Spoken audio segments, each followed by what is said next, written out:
Capítulo 11 de Romanos, vamos ler do verso 25 a seguir. Porque não quero, irmãos, que ignoreis este segredo, para que não presumais de vós mesmos, que o endurecimento veio em parte sobre Israel, até que a plenitude dos gentios haja entrado. E assim todo Israel será salvo, como está escrito: de Sião virá o libertador, e desviará de Jacó as impiedades. E este será o meu concerto com eles, quando eu tirar os seus pecados. Assim que quanto ao evangelho são inimigos por causa de vós, mas quanto à eleição, amados por causa dos pais. Porque os dons e a vocação de Deus são sem arrependimento.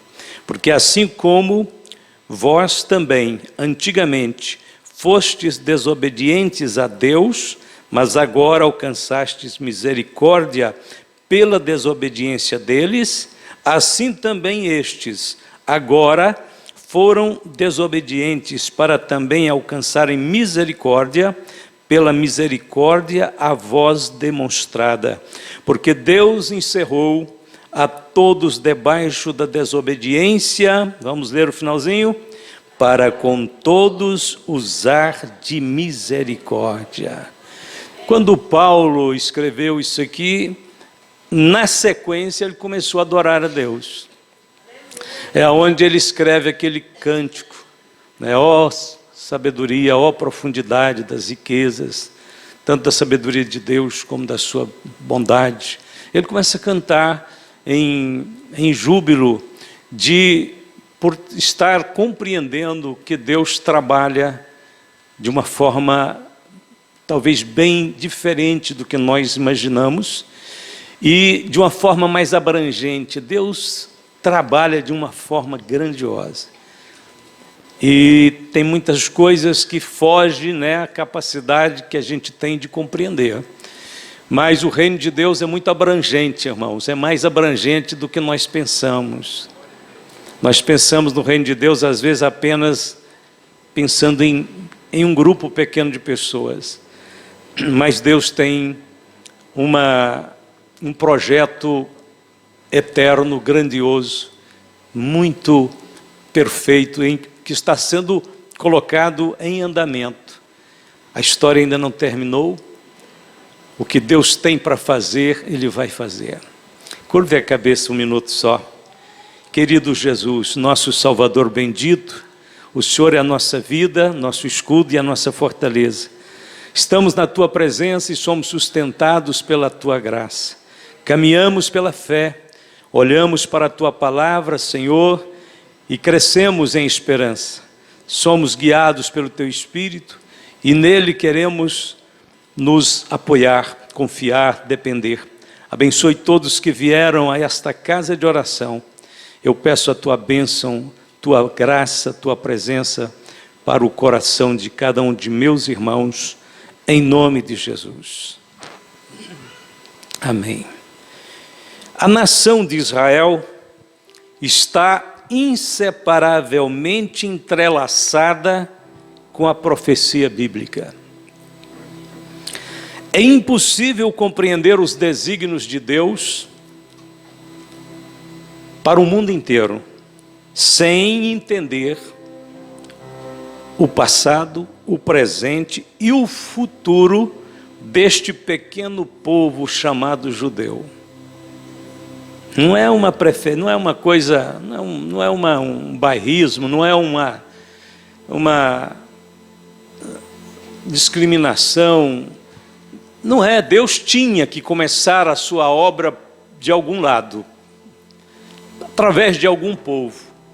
E Deus escolheu dar início a uma grande obra, a obra da salvação eterna, a partir de Abraão.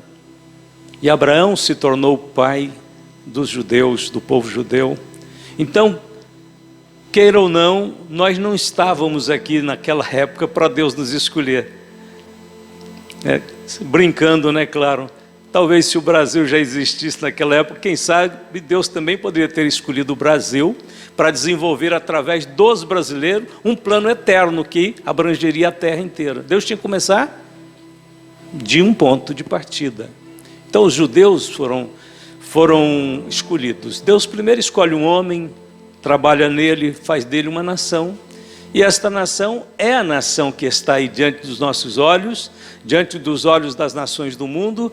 Para crítica ou para elogios, eles estão aí e fazem parte da profecia, não tem jeito de tirar ou omitir.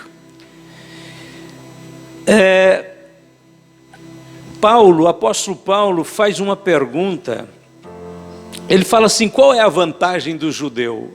Os judeus têm alguma vantagem sobre os outros povos da terra? Então Paulo responde, ele mesmo responde, ele diz assim, vou repetir a pergunta dele conforme está na Bíblia. Qual é logo a vantagem do judeu? Ou qual a utilidade da circuncisão? Circuncisão era um sinalzinho que Deus deu para Abraão, na carne, na pele. Então Paulo diz o seguinte, respondendo: muita. Qual é a vantagem? Muita, em toda maneira, porque primeiramente as palavras de Deus lhe foram confiadas. Romanos 3, capítulo 3, verso 1 e 2. Então pense comigo, irmãos, pense comigo, a Bíblia foi escrita essencialmente por judeus e na maior parte dentro da terra de Israel. Segundo, os profetas eram judeus. Os apóstolos eram judeus. O Filho de Deus, segundo a carne, era judeu. Assim, a salvação vem dos judeus, conforme Jesus falou à mulher samaritana: vós adorais o que não sabeis, nós adoramos o que sabemos, porque a salvação vem dos judeus. João 4, 22. Talvez por esta razão, os judeus realmente caminham, numa linha melindrosa, tênue, perigosa, porque ao mesmo tempo que eles receberam um grande privilégio, também foram encarregados de uma grande responsabilidade. E é claro que a obediência dos judeus, a obediência de Israel como nação diante de Deus, era algo essencial a fim de que as promessas de Deus pudessem cumprir. E só explicando, tudo que Deus tensionava fazer a partir dos judeus, não encerrava somente com eles, não, era para abençoar o mundo inteiro.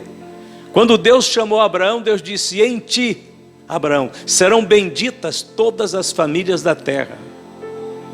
Então Deus não encerrava o seu plano eterno, as suas bondades e misericórdias só com Israel, não. Era a partir de Israel. O Senhor planejou alcançar todas as famílias da terra, todas as nações, povos de todas as tribos, línguas e culturas que viessem a existir. Mas então a obediência de Israel a Deus seria fundamental e essencial a fim de que tudo quanto Deus tinha planejado fazer neles e por meio deles pudessem se cumprir. Todavia, Israel não foi obediente. Israel falhou no seu testemunho, na sua missão. E a maior de todas as desobediências do povo judeu foi a rejeição do Messias.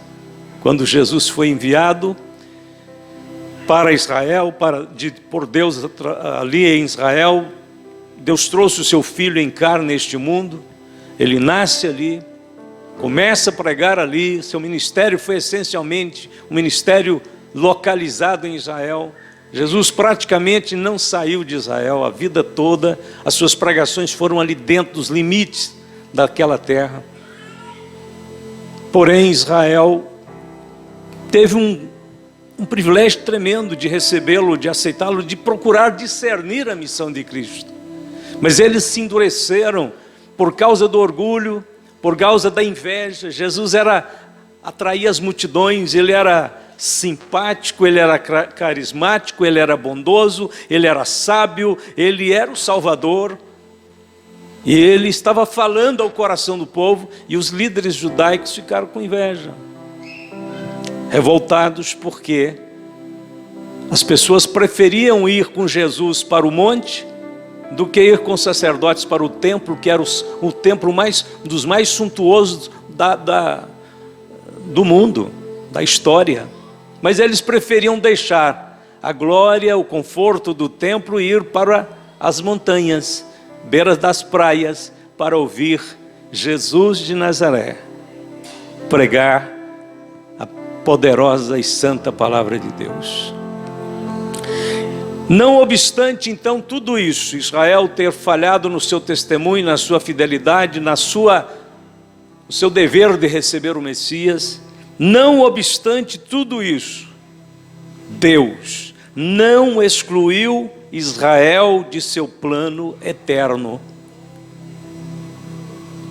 No entanto, Israel, na desobediência, paga muito caro, paga caro na carne, sofre dores, os inimigos levantam-se contra ele, e muitas vezes Israel tem grandes prejuízos, perdas, dores, decepções.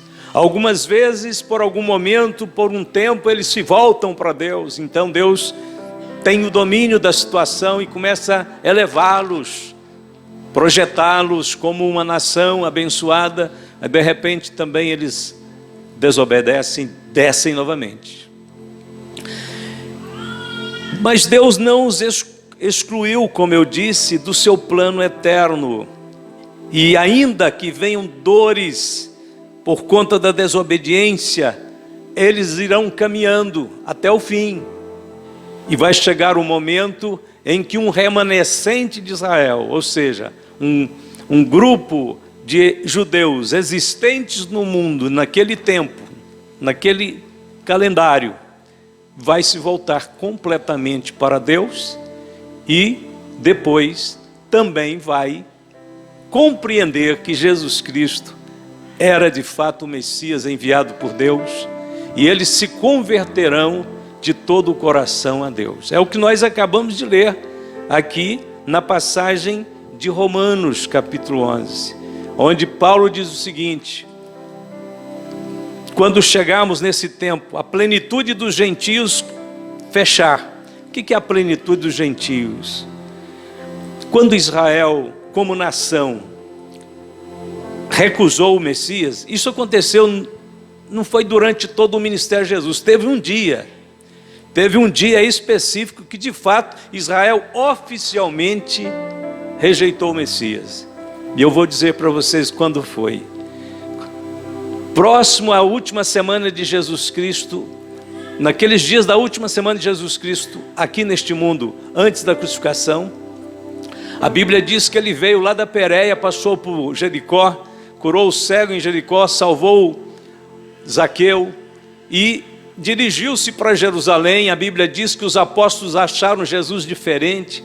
Jesus estava com o rosto voltado para Jerusalém, um olhar longo, lá distante.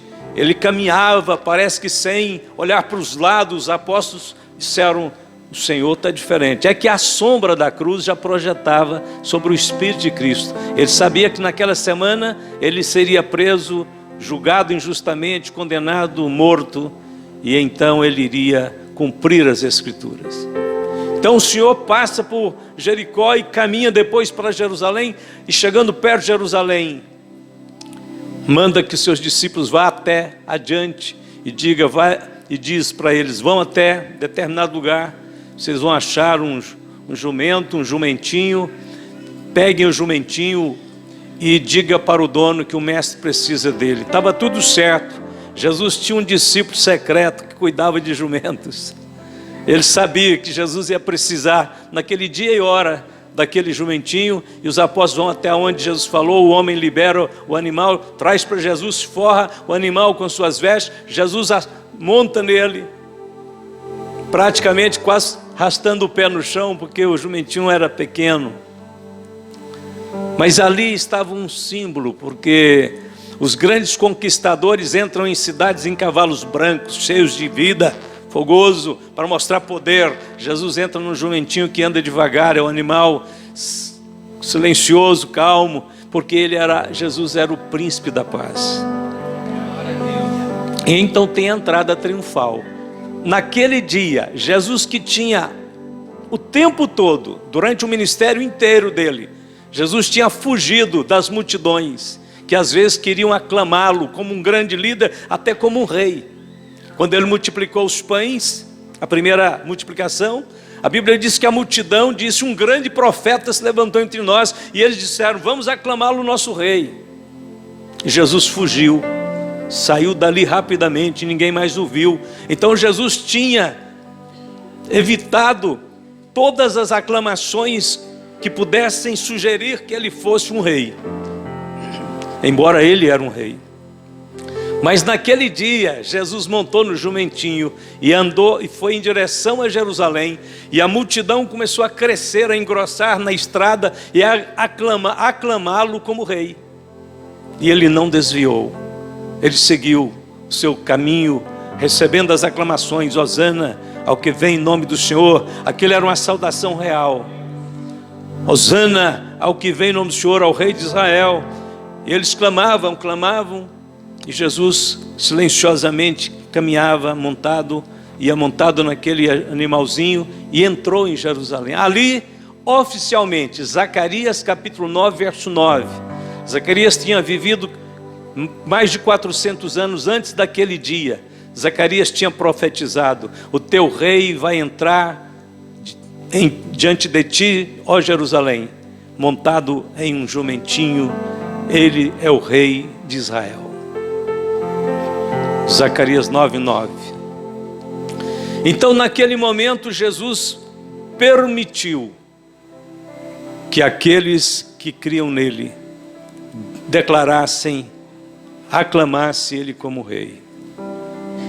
Só que a partir daquela hora, a Bíblia diz que os judeus já tinham planejado e decidido, desde a ressurreição de Lázaro, quando Jesus mandou Lázaro sair do sepulcro, a Bíblia diz que eles tinham decidido que tinham que matá-lo.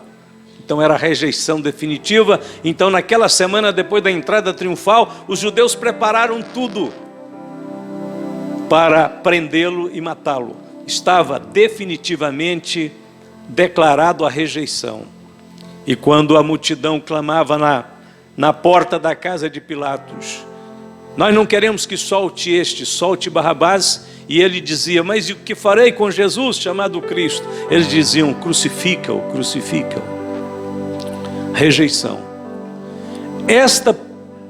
Este episódio da rejeição de Cristo tinha sido predito no livro de Daniel.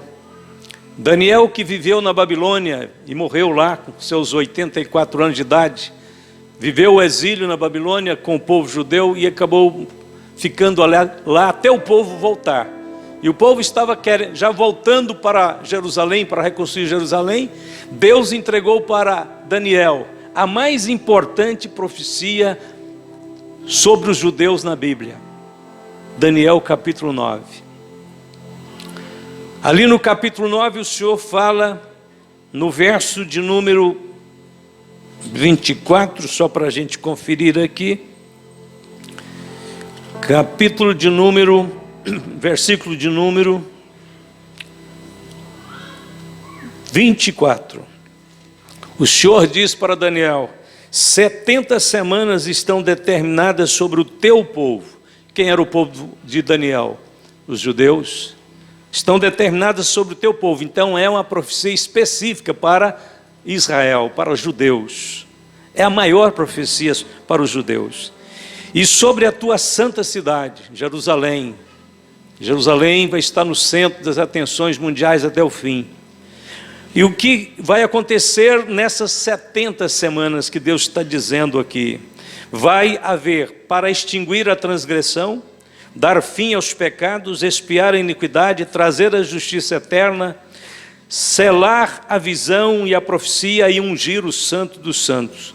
Essas previsões aqui são as últimas coisas que Deus tem que fazer neste mundo com a humanidade, com o planeta Terra. As últimas coisas. Aqui é fechando a história para entrar no perfeito estado eterno. Então nós não vamos ocupar tempo de analisar cada detalhe desse. Vamos pegar apenas o sentido daquilo que eu quero deixar aqui para vocês hoje. Então, o Senhor diz, 70 semanas vão dirigir a história dos judeus. Tudo que tem que acontecer com os judeus vai acontecer obedecendo, seguindo o relógio profético que eu vou colocar para funcionar a partir, aí olha o verso seguinte, sabe e entende, desde a saída da ordem, para restaurar e para edificar Jerusalém, até o Messias, o príncipe. 7 semanas e 62 semanas.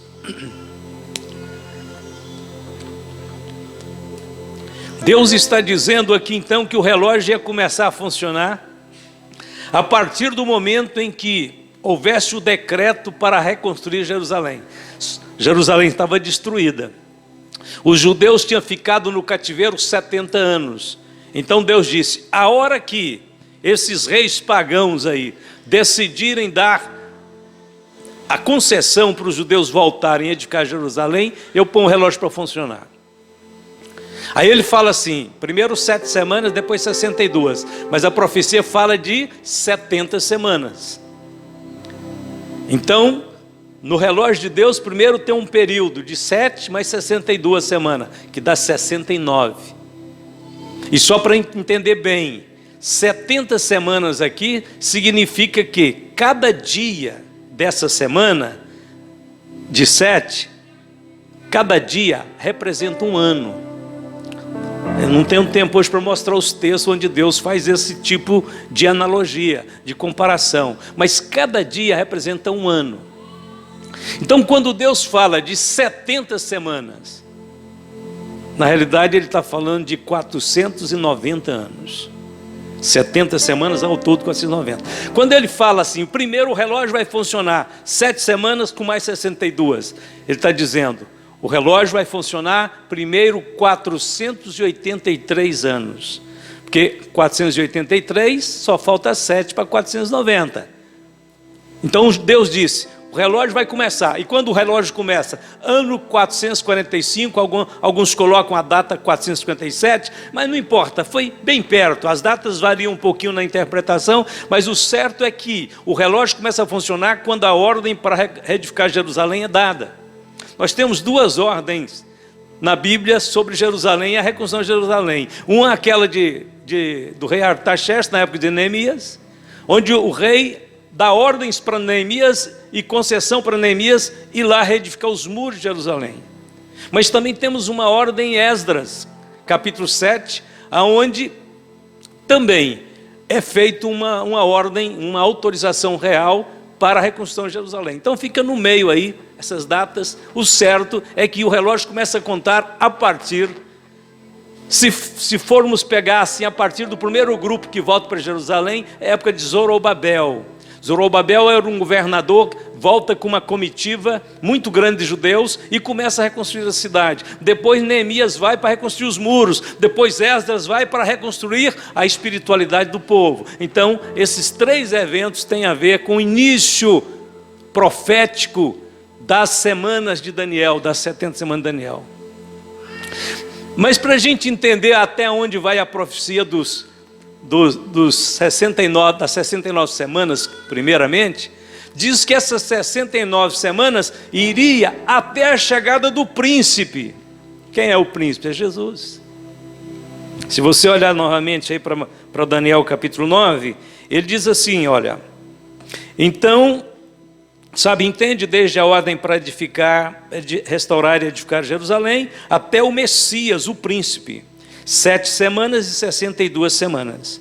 E as ruas e as tranqueiras se reedificarão, mas em tempos angustiosos. Depois das 62 semanas, será tirado o Messias. E não será mais. O Messias é Jesus. E o povo do príncipe, aqui aparece outro príncipe com P minúsculo, é um líder influente, poderoso. Mas o povo do príncipe que há de vir destruirá a cidade de Jerusalém novamente, e o santuário, e o seu fim será como uma inundação, e até ao fim haverá guerra. Estão determinadas as assolações. Então as 69 semanas cumpriu-se na entrada triunfal de Jesus montado naquele jumentinho, cumprindo a profecia de Zacarias 9:9 e cumprindo a profecia das 69 semanas primeiras de Daniel. Quando Jesus entra, a Bíblia diz: será tirado o Messias. Naquela semana Jesus foi crucificado, morto, foi tirado o Messias. Aí fala de um outro príncipe que vai vir, só que tem um detalhe muito importante. Quando Jesus foi rejeitado, morto, Deus foi lá no relógio da profecia e disse: vou parar esse relógio. E Deus parou o relógio. Alguém disse: Senhor, mas ainda falta uma semana. Deus disse: vou suspender a contagem profética. Israel saiu fora do meu plano. O meu filho foi rejeitado. Ele cumpriu o plano da salvação, mas legalmente Israel está em falta.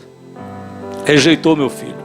Então Deus parou o relógio da profecia e Deus abriu um parêntese na história dos povos, das nações. Deus disse: eu vou levantar, eu vou buscar um povo para o meu nome entre os gentios. Se você der uma lidinha lá em Atos capítulo 15, o primeiro concílio da igreja de Jerusalém. Por que foi que teve aquele concílio? Porque os apóstolos saíram para pregar no primeiro século e convertia 20, 30, 50 gentios e 2 judeus. Convertia 2 judeus, 10 gentios. E aí começou a igreja nascer, essencialmente uma igreja formada quase na sua totalidade por gentios. E os apóstolos não estavam preparados para entender isso, fizeram um concílio e disse: o que nós vamos fazer? Está só convertendo gentios. Vamos mandar eles guardarem a lei de Moisés, circuncidar, guardar sábado. Então o Espírito de Deus guiou os apóstolos naquela reunião e iluminou a mente deles. E Tiago, o irmão do Senhor, levantou e disse: não vamos colocar sobre eles o jugo que nós não podemos suportar. Eles estão crendo em Jesus Cristo, sem guardar sábado, sem guardar circuncisão, sem guardar nada disso, e estão sendo batizados com o Espírito Santo, eles estão recebendo a promessa de Deus. Vamos deixar o Espírito Santo fundar a sua igreja. E aí o próprio Tiago diz: e estas coisas que estão acontecendo concordam com as palavras de Deus, que disse: vou levantar um povo dentre os gentios para o meu nome. Quem seria esse povo? A igreja. Não tem um judeu aqui dentro, né? Acho que não, né? Às vezes pode ter, quem sabe. De repente Deus manda um judeu crente para servir a Deus, porque tem muito judeu crente também. É que na maioria realmente eles não são crentes, mas tem aqueles que converteram no primeiro século. Os apóstolos eram todos judeus. E aí o Senhor então forma a sua igreja. E esse parêntese da graça de um povo levantado para o nome do Senhor está vindo até nossa época de hoje. Nós ainda estamos dentro desse parêntese glorioso. Esse parêntese vai fechar. O relógio vai voltar a funcionar porque falta uma semana. Deus não terminou o programa dele com Israel. Por isso que Paulo disse: o endurecimento veio em parte sobre Israel, até que a plenitude dos gentios se completasse. A plenitude dos gentios é a igreja. A igreja de Jesus é essencialmente uma igreja gentílica. É aonde entra a tipologia. Ruth, que casou com Boaz. Ruth casou com um judeu. Boaz era um judeu, mas Ruth era uma gentílica. Por isso que eles são tipologicamente comparados com Cristo e a igreja. Ruth, pobrezinha da Ruth, era uma moabita que antes de conhecer Noemi, era idólatra, criada num lar pagão, mas foi alcançada pela palavra do Deus de Israel. Sua sogra foi uma brilhante missionária, ganhou Ruth, não sabendo que estava ganhando a bisavó do rei Davi, que seria o maior rei de Israel. E olha que Noemi, com todo o esforço dela em conhecer a graça e a bondade de Deus, eu creio que Noemi não arriscaria, não apostaria um centavo em dizer: Ruth vai ser uma das personagens mais importantes da história de Israel. Ela diria assim: ela pode ser uma boa crente, mas o que ela tem para ser mais importante? É que a graça de Deus, quando alcança uma pessoa, ele pode ser um moabita, Deus pode transformá-lo em um príncipe, em um rei, um sacerdote. E então a igreja está vivendo exatamente essa história. Nós somos os moabitas que tornamos povo de Deus. O parêntese não fechou, ainda não terminou, ainda continua. A igreja não terminou, mas a plenitude dos gentios está quase terminando. Quem sabe essa noite vai converter o último gentio para fazer parte da igreja, para que a plenitude dos gentios se completem. Eu não sei. Uma hora converte o último, e Deus diz: está completo. E aí o que Deus vai fazer? Ele vai pôr o relógio para funcionar de novo. Mas quando esse relógio começar a funcionar, ele vai contar 7 anos. E em 7 anos tem que cumprir tudo que Daniel falou: selar a profecia, espiar o pecado, e fazer tudo aquilo, ou seja, preparar o mundo inteiro para a eternidade. Então, se o Senhor parasse o relógio hoje, só tinha mais 7 anos para que essa presente ordem de coisas ainda existisse, porque Deus prometeu fazer tudo novo, novo céu, nova terra. O relógio ainda não está funcionando não, mas está muito perto de começar a funcionar para cumprir a última semana de Daniel. E como é que eu sei disso? Aí agora a gente vai para aquilo que é atual. No capítulo 38 e 39 de Ezequiel, o profeta trouxe uma revelação de uma grande guerra. Deus mostrou para o profeta Ezequiel uma grande guerra. É chamada a guerra de Gog e Magog. Ali aparecem esses nomes: Gog, Magog, Tubal, Tílpis, vários nomes, Togarma, vários nomes. Eu não vou lá na profecia agora não, nós teríamos muito tempo, teríamos que usar muito tempo. Todos esses nomes que aparecem ali são nomes antigos. Primeiro, Gog é o nome de um chefe, de uma grande nação. Magog é a nação. Meseque é o nome que aparece lá, é a capital dessa nação. Meseque é de onde vem a palavra Moscou. Tubal, Tobolsk, principal cidade da Rússia. Gomer, Alemanha. Etíopes, hoje eles correspondem em parte aos Hútis, que têm atacado Israel de forma traiçoeira.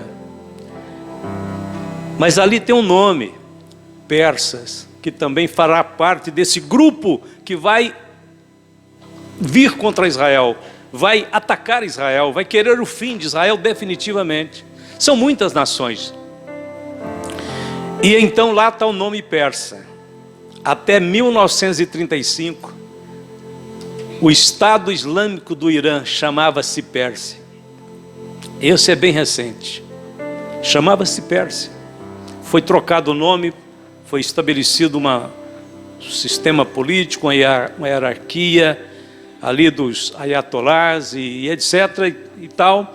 E o fato é que o Irã está inserido nesse grupo de nações que lá em Ezequiel 38 e 39 fala que são nações do norte. A grande diferença para o que está acontecendo hoje, porque nós estamos sabendo do conflito que está tendo entre Irã e Israel agora.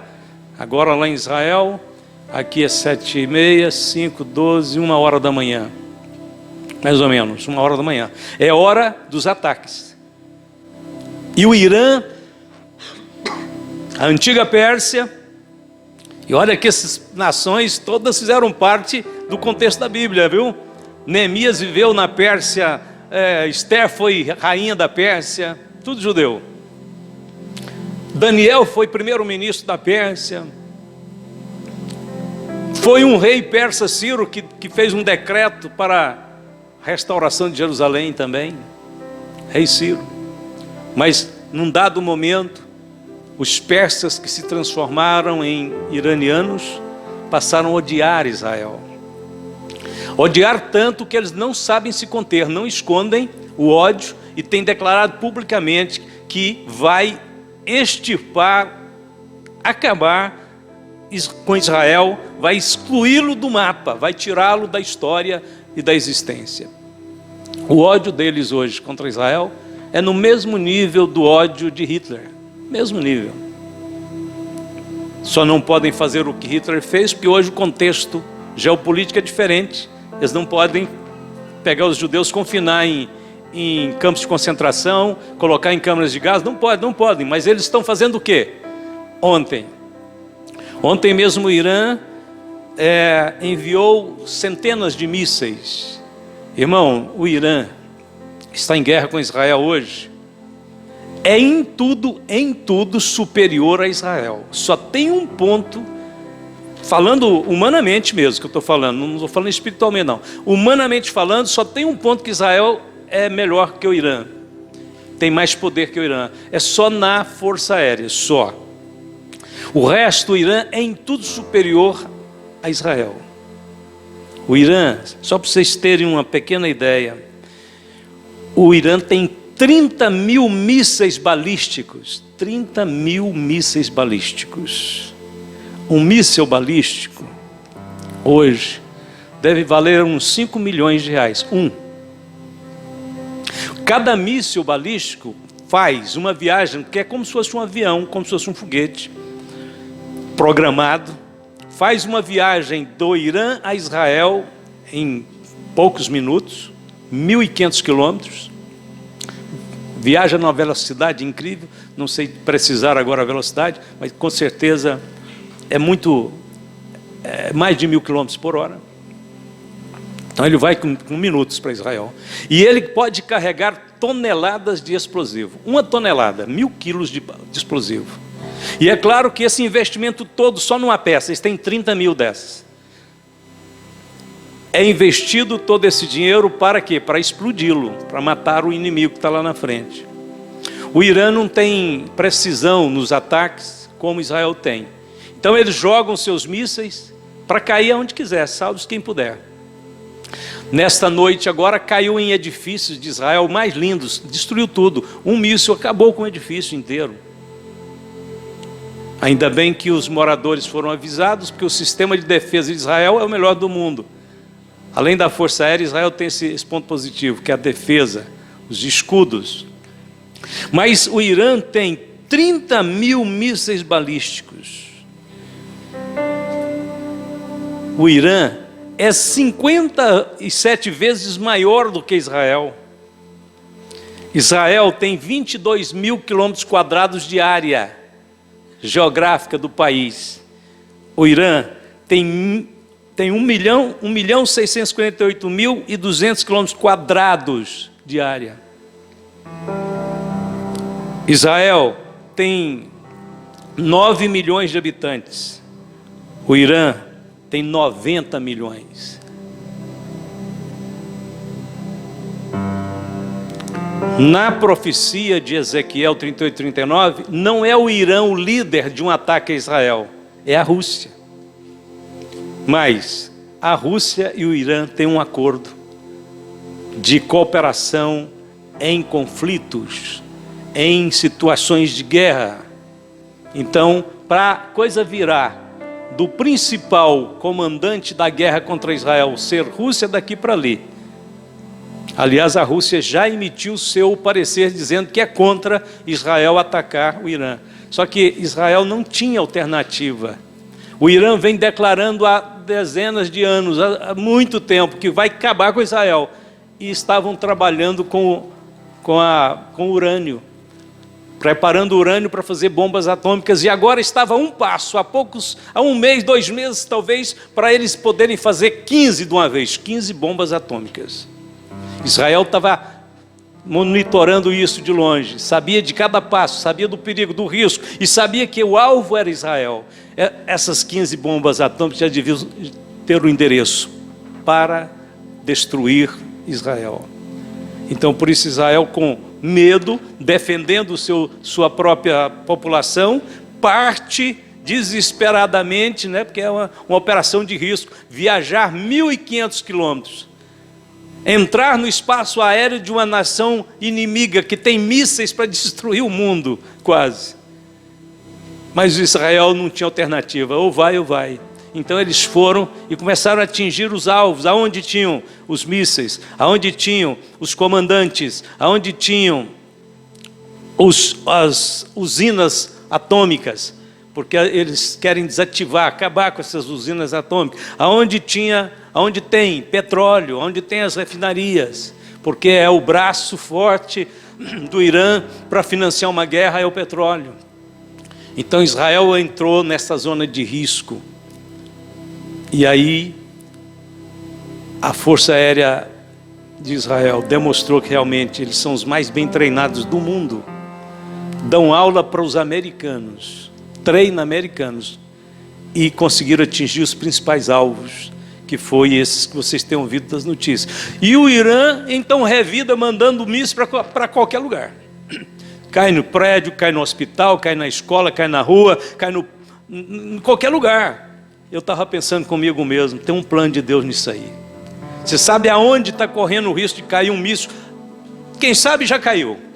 Ao que chegarmos em casa, temos a notícia. Se não caiu, quem sabe vai cair de hoje para amanhã. Sabe aonde?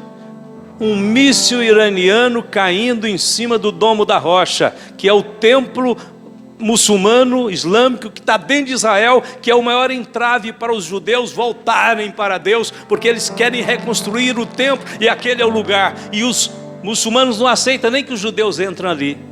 Aí quem sabe eles mesmos, através de um Irã cego, enfurecido, cheio de ódio, vem e enviam um míssil, já que eles não têm precisão para enviar míssil, vai acabar caindo lá no Domo da Rocha, destrói o templo dos islâmicos, e Israel então cerca a área, fecha ali e diz, não, agora aqui vai ser o templo de Deus. Era onde era o templo de Salomão, tem que ser reconstruído no mesmo lugar, não pode ser reconstruído fora do lugar. Todo mundo pergunta, como Israel vai reconstruir esse templo? A Bíblia diz que o anticristo vai querer profanar o templo, então o templo tem que estar reconstruído, para ele fazer parte da profecia. Então talvez Deus esteja trabalhando nessa questão toda complicada do mundo, da ira, do homem, do ódio, da revidação, da vingança, da retaliação, e vai usar de alguma maneira, alguma forma, começar a abrir o caminho para que certas profecias se cumpram nesses últimos dias. Agora eu quero terminar dizendo para os irmãos o seguinte: o que isso tem a ver conosco, pastor, com a igreja? Tem tudo a ver. Tudo a ver. Está previsto na Bíblia 2 grandes guerras em que Israel é o centro, a razão delas. 2 grandes guerras agora no fim dos tempos. A primeira guerra é essa de Ezequiel 38 e 39. Ela tem que acontecer um pouquinho antes ou no início da grande tribulação. Por quê? Porque quando essas nações comandadas pela Rússia, coligadas com o Irã, com os Houthis, com a Hezbollah, com a Jihad Islâmica, com a Síria, com o Líbano, com a Turquia, com as nações que odeiam Israel, quando essas nações vierem marcharem contra Israel, eles vão entrar na terra de Israel, e o resultado seria a extinção de Israel. A Bíblia diz que Deus vai se levantar e vai batalhar por Israel. Depois você lê Ezequiel 38 e 39. Deus disse o seguinte: eu vou puxar eles com anzóis pelos queixos, vou trazer eles para a terra de Israel, e quando eles estiverem aqui na se matem, um se volte contra o outro, e eu dizimarei milhares de soldados. O profeta Ezequiel descreve os batalhões, os tanques, as fardas, os capacetes. Ele descreve aquele exército furioso, destruidor. E depois Deus disse o seguinte: eu serei glorificado diante das nações da terra. Então Deus vai dar essa chance para o mundo, mostrando para o mundo o seu poder e a sua glória, na queda, na destruição desses exércitos furiosos, malditos, que querem destruir por nada. Aí você fala, Israel não é também, não faz parte disso. Não, irmão, Israel só defende, irmão. Tudo que Israel está fazendo é defender. Só, mas eles não param de bombardear a Gaza. Estava facinho de resolver esse problema. É só as nações que é contra Israel fazer uma coligação e ir lá e fazer os terroristas do Hamas entregar os reféns. Ninguém faz isso. E os terroristas do Hamas amam tanto os irmãos deles, os moradores de Gaza, os que eles querem governar eles, ama tanto que faz deles escudos. E deixa eles morrerem inocentemente, sendo que era facilmente, podia resolver. Netanyahu disse, devolva os reféns, e nós tiramos todo o nosso exército de Gaza. Mas agora Israel não tem mais alternativa. Por quê? Porque o inimigo mora na porta da casa deles. De Gaza aos limites de Israel, a terra de Israel, onde eles estavam fazendo aquele festival, é 40 quilômetros, é 30 quilômetros só. Israel pode dormir em paz com o inimigo armado até os dentes, escondido em grutas, em cavernas, que a única coisa que eles fizeram em Gaza foi furar buraco para esconder. A maior parte dos reféns judeus morreram tudo lá dentro, de fome. A maior parte morreram tudo já, não tem mais ninguém vivo ali não. Então Israel não pode conviver com o inimigo tão pertinho assim, porque sabe que seus filhos serão mortos a qualquer hora. Então Israel não tem alternativa. É igual você, um pai de família, ser uma mãe de família, você pode ser a mãe mais fraquinha que tem. A hora que você vê um vizinho maldito, uma pessoa perversa, falar que vai fazer mal para o seu filho, você vira uma fera, você vira uma leoa, você parte para cima, você não deixa pôr a mão nos seus filhos. Deus nos chamou para ter honra. É verdade que a Bíblia fala de humildade, mas existe uma humildade que é o seguinte: existe uma humildade que você tem que exercer ela, mas tem também uma coragem que você tem que exercer ela no momento certo. Você acha que Davi, quando chegou lá naquele confronto entre Israel e os filisteus, Davi ficou implorando para o Golias ir embora? Deixa em paz meus irmãozinhos, você é perverso, gigante. Davi disse, ele está afrontando a Deus, esse homem é um incircunciso. Se Deus me entregou o leão e o urso vai me entregar esse incircunciso também. Ninguém é contra Davi ter vencido Golias, porque ele era o perturbador dos filhos de Israel, o Golias. Então, concluindo, Israel não tem alternativa agora com respeito ao Irã. Ele já mexeu na casa agora dos marimbondos. Se ele virar as costas, o Irã termina as bombas atômicas, e aí o primeiro alvo, o mais visado, rapidamente será Israel. Então todos os grandes líderes do mundo, americano, francês, inglês, todos estão compreendendo, diz, tem que desarmar o Irã. Mas o Irã disse que não desarma, não atendeu os apelos de negociação, de diplomacia, mentindo e ocultamente estavam trabalhando nas bombas atômicas. Irmãos, isso é para hoje a segurança do mundo, acabar com um armamento desse. Não é mais só para a segurança de Israel, é para a segurança até nossa aqui no Brasil. Estamos muito longe. Vem efeitos radioativos, os efeitos da radiação de bombas atômicas percorrem o planeta, vem no ar, vem em forma de ondas que queimam a pele, que destroem as pessoas, que abrasam as vegetações, que poluem o ar do planeta. Bom, na conclusão disso tudo, pastor, o senhor disse que é 2 guerras nesses últimos dias. Então essa é a primeira, deve acontecer. Pode ser agora? Olha, quem sabe que pode ser agora? Quem sabe com essa confusão toda a Rússia entra, de repente a China quer entrar também, daí a Coreia do Norte quer, e vai entrar todo mundo do lado do Irã. Aí vai acontecer o que Deus disse: vou trazer eles todos para as terras de Israel e vou destruí-los.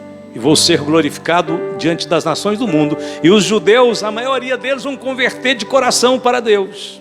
Ainda não é Cristo, mas eles voltam para o Deus eterno. E aí eles estão preparados para entrar na grande tribulação. Porque aí só começou a coisa, não está terminando não. Mesmo Deus destruindo essas nações do mundo, quem vem depois desse vácuo, dessa destruição da Rússia, por exemplo, do Irã, do enfraquecimento da China, quem que entra? O anticristo. Ele entra nesse vácuo e as nações do mundo vão eleger um super líder.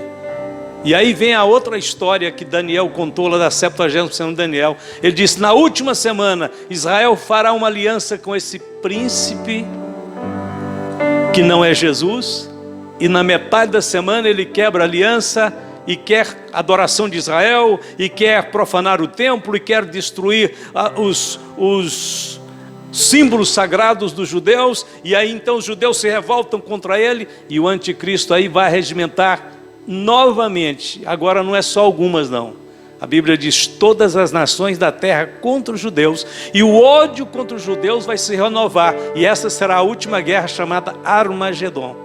Aí nessa agora não tem jeito não. Nessa chamada Armagedon, Jesus vai descer pessoalmente aqui neste mundo para resolver esse problema. Jesus vem com poder e glória.